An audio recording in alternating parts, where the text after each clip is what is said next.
second law, which is an important topic of class 9 ICSE physics. একটা question নিয়ে এখন আমরা ডিসকাস করব। কোয়েশ্চেনটা very important question. Establish Newton's first law from second law of motion. In general এটা এক্সামে এলে পরে 4 মার্কসের একটা কোয়েশ্চেনের ফর্মে আসে। ভেরি ইম্পর্টেন্ট কোয়েশ্চেন, যেগুলো স্টার্টার দেখে বুঝতে পারছো। তো কিভাবে নিউটনস ফার্স্ট লটাকে আমরা সেকেন্ড লকে ইউজ করে আমরা ডিরাইভ করব। দেখো নিউটনস সেকেন্ড ল কি বলছে?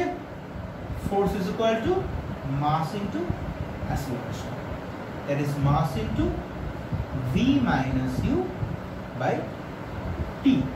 অ্যাক্সিলারেশনের এক্সপ্রেশনটাকে আমরা ব্রেক করব।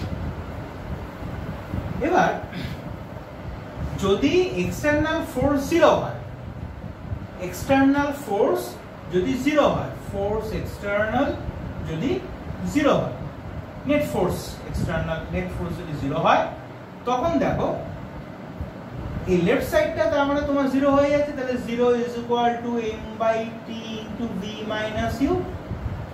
এবার মাস, অবজেক্টের মাস তো 0 হতে পারে না, টাইমও 0 না। তখন তুমি একটা সার্টেন টাইম ধরে এক্সপেরিমেন্ট করছো, তাহলে নিশ্চয়ই v মাইনাস u এই পার্টটা নিশ্চয়ই তাহলে 0 হচ্ছে। তাহলে এখান থেকে তুমি কি বলতে পারছো?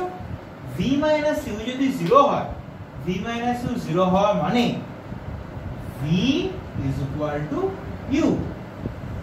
তাহলে v is equal to u মানে তাহলে ইনিশিয়াল ভেলোসিটি যা, ফাইনাল ভেলোসিটিও তাই। তার মানে জিস্ট যদি আমরা নিই, তাহলে জিস্টটা তাহলে কি দাঁড়াচ্ছে?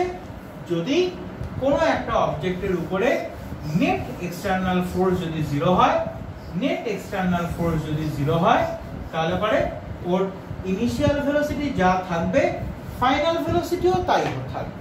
ইনিশিয়াল ভেলোসিটি যা থাকবে, ফাইনাল ভেলোসিটিও তাই থাকবে। তার মানে যদি অবজেক্ট যদি ইনিশিয়ালি রেস্টে থাকে, তার মানে u যদি 0 হয়, তাহলে v ও 0। আর v এর যদি একটা, আর যদি u এর যদি একটা সার্টেন ভ্যালু থাকে, u এর যদি একটা সার্টেন ভ্যালু থাকে, মানে যদি ওর একটা সার্টেন ইনিশিয়াল ভেলোসিটি নিয়ে যদি ও যদি মুভ করে, তাহলে তখন v ও ওই ভ্যালুর সঙ্গে ইকুয়াল হবে। u এর যদি একটা সার্টেন যদি একটা ভ্যালু থাকে, v এর তাহলে ওই ভ্যালুটার সঙ্গে v এর ভ্যালু ইকুয়াল হবে। কারণ কোন একটা অবজেক্ট ইনিশিয়ালি তো রেস্টে রয়েছে, ও তাহলে সারা জীবন রেস্টেই থেকে যাবে। কোন একটা অবজেক্টের, ধরো তোমার কোন একটা object 5 meter per second velocity নিয়ে মুভ করছে, যদি নেট এক্সটার্নাল ফোর্স 0 হয়, তাহলে ও 5 মিটার পার সেকেন্ড ভেলোসিটি নিয়ে স্ট্রেট লাইনে মুভ করে যাবে। ইউনিফর্ম ভেলোসিটি স্ট্রেট লাইনে মুভ করবে বলতে আমি কেন বলছি স্ট্রেট লাইন? তখন velocity for being a vector quantity, ও ভেলোসিটিটা কনস্ট্যান্ট থাকছে। ভেলোসিটি কনস্ট্যান্ট থাকছে মানে তার মানে ওর ম্যাগনিটিউডটা শুধু সেম থাকবে তা না, ডাইরেকশনটাকেও সেম থাকতে হবে। ম্যাগনিটিউডটার সঙ্গে ডাইরেকশনটাকেও সেম থাকতে হবে। তাহলে ভ্যালু যদি 5 মিটার পার সেকেন্ড থাকে ইনিশিয়ালি, তাহলে ফাইনাল ভ্যালুও 5 মিটার পার সেকেন্ডই থাকবে। নট অনলি দ্যাট, ডিরেকশনেরও কোনো রকম চেঞ্জ হবে না, স্ট্রেট মুভ করে ও বেরিয়ে যাবে। এটাই ছিল আমাদের নিউটনস ফার্স্ট ল। তার মানে আমরা নিউটনস সেকেন্ড ল থেকে ফার্স্ট লটাকে আমরা ডিরাইভ করলাম।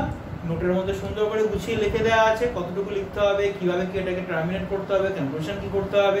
ঠিক সেরকম ভাবে জিনিসটাকে প্রিসাইজলি লিখে লিখে ভালো করে প্র্যাকটিস করবে। আবার রিপিট করছি, it is a very important question for your school exam.